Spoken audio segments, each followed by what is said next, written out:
Hello friends, welcome you all. आज मैं आपके लिए जो वीडियो लेकर आ रहा हूँ, देखिए बात करेंगे एक ब्रेकआउट की, बहुत इंपॉर्टेंट ब्रेकआउट, पुल बैक। इसको समझने की कोशिश करेंगे। बहुत टाइम आपके बाद आपके लिए वीडियो आ रहा है, लेकिन सीखने के लिए ढेर सारी चीज़ें, बहुत सारी थी। कुछ मौसम की खराबी और पहाड़ों पे थोड़ा मैं कहूँगा जब इलेक्ट्रिसिटी का इश्यू आता है तो कई दिन तक भी चल सकता है, क्योंकि पेड़ गिर जाते हैं जब आंधी आती है। तो पिछले कुछ दिनों से कुछ ऐसा ही हुआ, मौसम एकदम ख़राब हुआ, पेड़ गिरने लग गए एकदम ही, जो बैकअप एंड ऑल सारा कुछ। तो उसके बाद जो है आपके लिए वीडियो जाने में थोड़ा प्रॉब्लम हुई, और फिर से कंटिन्यू कर रहे हैं। और आपके लिए बहुत इंपॉर्टेंट लर्निंग का ये वीडियो ब्रेकआउट और पुल बैक के बारे में। एग्जांपल्स बदलते रहते हैं और बेसिक कॉन्सेप्ट सेम है, जिसके बारे में हम बार बार बात करते हैं। प्राइस सेक्शन की वो सीरीज आपने अगर अभी तक नहीं देखी तो उसको देखिए, समझिए, सीखिए और प्रैक्टिस जरूर कीजिए। देखिए प्रैक्टिस बहुत इंपॉर्टेंट है।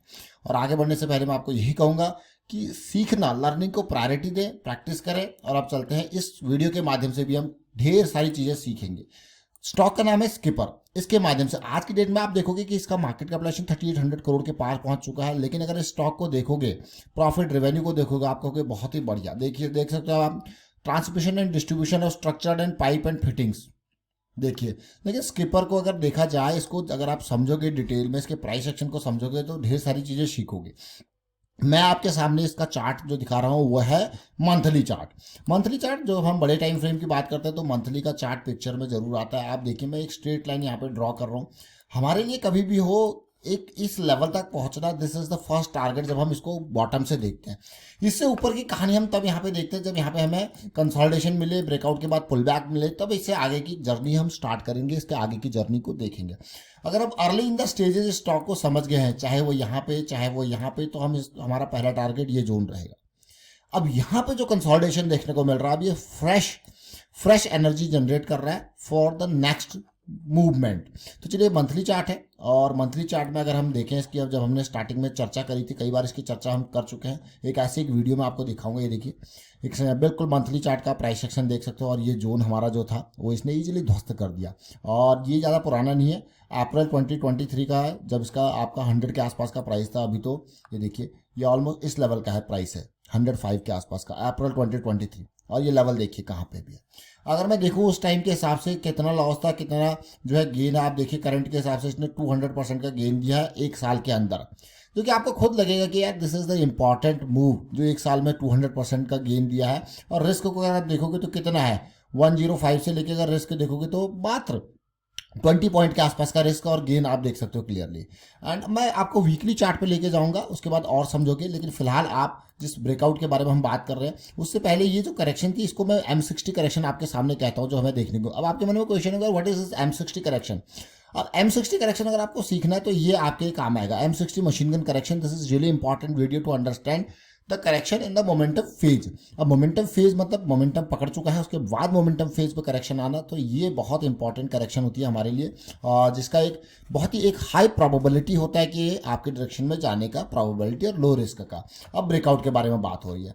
अब ब्रेकआउट के साथ साथ एक चीज़ इंपॉर्टेंट यहाँ पे और देखने को हमें मिलती है कई बार हमें, कि हमारा जो है RSI इस तरीके से नीचे जाता है और प्राइस हायर हाई बनाता है। So this is again a kind of divergence, एक हिडन डाइवर्जेंस हम इसको कहते हैं, जो बुलिश फेज में आपको देखने को मिलता है जनरली, क्योंकि यहाँ पे मोमेंटम बहुत होता है और यहाँ पे हल्का सा ये चीज़ें आपको एक कूल डाउन पीरियड, जिसको आप कह सकते हो with momentum, cool down period with momentum. मैं वीकली चार्ट पे आपको लेके जाऊँगा, इससे भी आपको सीखोगे, समझोगे। देखिए, वीकली की साइकिल स्टार्ट होती है। मैं इससे, अगर आप मुझसे कहोगे कि बेस्ट फेज स्टॉक में अगर कोई एंट्री का था, तो ये जोन है, जो कि 2022 सितंबर अक्टूबर के टाइम पे आया, यानी कि प्राइस 60s की रेंज में था, 60-70 की रेंज में था। उसके बाद बढ़िया वॉल्यूम, फिर करेक्शन, और जो हम अप्रैल में आपके लिए वीडियो लेके आए थे, तो वो आई थिंक ये लेवल था, ये जो जोन था यहाँ पे।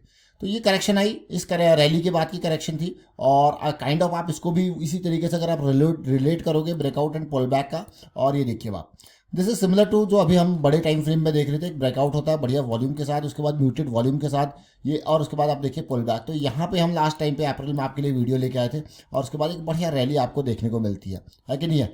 देखा। और अब सिमिलर सिचुएशन अब आपको वीकली पे यहाँ पे देखने को मिल रहा है। मैं अभी और छोटे टाइम फ्रेम पे आपको लेके जाऊंगा, लेकिन उससे क्या होगा, हम रिस्क को मैनेज करेंगे। देखिए हमेशा रिस्क मैनेजमेंट को प्रायोरिटी देना है। क्यों रिस्क मैनेजमेंट को प्रायोरिटी देना है? देखिए यहाँ पे अर्ली इन द साइकिल जब डेली पे साइकिल स्टार्ट हुई थी, तो this is the best opportunity, बिल्कुल close to the moving average cycle जब स्टार्ट होती है, तो इससे क्या होता है, लो रिस्क की अपॉर्चुनिटी तैयार होती है। इवन यहाँ पे भी अगर आप देखोगे, जो हमने एम फॉर्मेशन डब्ल्यू फॉर्मेशन की हम बात करते हैं, इसको अगर आप देखोगे, अब आप कहोगे what is this M formation and W formation, आपको बहुत अच्छे से एक्सप्लेन किया गया है एम फॉर्मेशन डब्ल्यू फॉर्मेशन। यहाँ पे वीडियोज में आप MACD को देख सकते हो, 2 point system M formation W formation को आपको बहुत अच्छे से एक्सप्लेन किया गया है। अब आप देखिए यहाँ पे ये साइकिल स्टार्ट होती है, फिर से एक रैली आती है कि लो रिस्क की opportunity. Why I am calling this low risk की अपॉर्चुनिटी? क्योंकि आपको पता है आप कहाँ पे जा रहे हो, एंट्री आपका कितना कम रिस्क है। सिमिलर सिचुएशन अगर यहाँ पे प्रोबेबिलिटी जाती है 350 पे, अगर मैं एंट्री लेता हूँ, मुझे पता है मेरा रिस्क कितना है, तो this should be calculated before entry कि what will be the risk, and on the basis of that risk management the position size should be calculated. ये हमेशा ध्यान दें, ये छोटी छोटी चीज़ें जरूर है। तो पोजीशन साइज जब कैलकुलेट होगा रिस्क के बेसिस पे, उसके बाद आपको डर कम लगेगा। क्योंकि चीज़ें अगर प्लान फेल भी हो जाए, जैसे मान लो मैं 350 पे यहाँ पे एंट्री ले रहा हूँ, मैं थोड़ा जूम करता हूँ ताकि आपको ये नंबर्स दिखें और आप समझ पाओ इन नंबर्स को भी। देखिए ये लेते हैं, देखिए मान लेते हैं यहाँ पे कि मैं एंट्री ले रहा हूँ 350 पे। अब मैं रिस्क मैनेजमेंट के बारे में बात करता हूँ, 350 पे एंट्री ले रहा हूँ और मेरा जो स्टॉप लॉस है वो है 260 का। यहाँ पे जोन क्लियर है, तो 50 प्लस डीप स्टॉप लॉस के भी हम बात कर रहे हैं, तो 50 प्लस आप 40, आपको पता है कि कितना 90 पॉइंट का स्टॉप लॉस यहाँ पे आपको देखने को मिल रहा है। Now on the basis of that 90 points, अगर आपको यार मैं तो 900 का ही रिस्क ले सकता हूँ, तो कितना होगा, 10 शेयर से आगे नहीं जाना। अगर आपको यार मैं जो यहाँ पे इस पर्टिकुलर स्टॉक में 2700 का रिस्क ले सकता हूँ, तो आपको यार मैं 30 शेयर खरीद सकता हूँ। हाँ, ये इसी बेसिस पे हमेशा ये जरूर ध्यान देना है कि रिस्क कितना है, and on the basis of that risk आपका पोजीशन साइज डिफाइंड होगा, so that the loss will be in your control. जो that is really important part to control the loss. And now the important part is, now we are watching the breakout of the monthly time frame, and it can take time, the consolidation can take the time. So ये हमें जरूर ध्यान देना है कि हम किस चीज को, किस टाइम फ्रेम को पिक्चराइज कर रहे हैं। सो इससे क्या होता है, क्लैरिटी होती है कि आपका वेट पीरियड जो है मंथली वीकली के टाइम फ्रेम्स में बड़ा वेट पीरियड हो सकता है।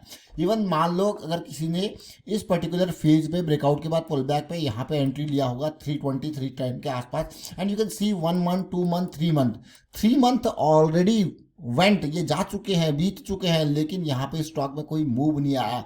क्यों? क्योंकि यहाँ पे ऑलरेडी आप देखोगे ब्रेकआउट हुआ बढ़िया, और उसके बाद यहाँ पे पुल बैक आया। पुल बैक आने के बाद ये ऊपर जरूर गया, लेकिन आगे नहीं बढ़ा है, अभी सेम फेज पे पड़ा है। So this is the important to understand कि आप कौन से टाइम फ्रेम के चीज़ों को देख रहे हो, समझ रहे हो, किस टाइम फ्रेम के बेसिस पे एंट्री ले रहे हो। ये बहुत इंपॉर्टेंट है, क्योंकि होता क्या है, अक्सर हम मंथली वीकली के टाइम फ्रेम के हिसाब से चलते हैं, वहाँ पे चार्ट्स को देखते हैं, वहाँ पे समझते हैं, और फिर हम जो है घबरा जाते हैं चीज़ों को देख के, यार ये तो भाग ही नहीं रहा, ये तो यहीं पे पड़ा हुआ है, ये थोड़ा नीचे आ गया कंसोलिडेट। सो ये इंपॉर्टेंट है to understand the goal, picturise करना कि आप कौन से टाइम फ्रेम को देख रहे हो, समझ रहे हो। सो क्योंकि मंथली और वीकली टाइम फ्रेम बहुत होता है। अगर आप यहाँ पे देखो, इसने बहुत जबरदस्त rally the, but the time देखिए, टाइम 2023 से लेके पूरा साल भर में इसने आपके रैली दी। यहाँ से अगर आप देखोगे और टाइम यहाँ पे लगा है कि नहीं है। तो फिलहाल वाइंड अप करता हूँ, वीडियो को आप शेयर कीजिए, लाइक कीजिए, प्राइस सेक्शन सीखते रहिए, प्रैक्टिस करते रहिए। प्रैक्टिस और प्राइस सेक्शन की सीरीज आपके लिए ऑलरेडी स्टार्टेड है, इसको देखिए, समझिए, सीखिए, and thank you for watching the video.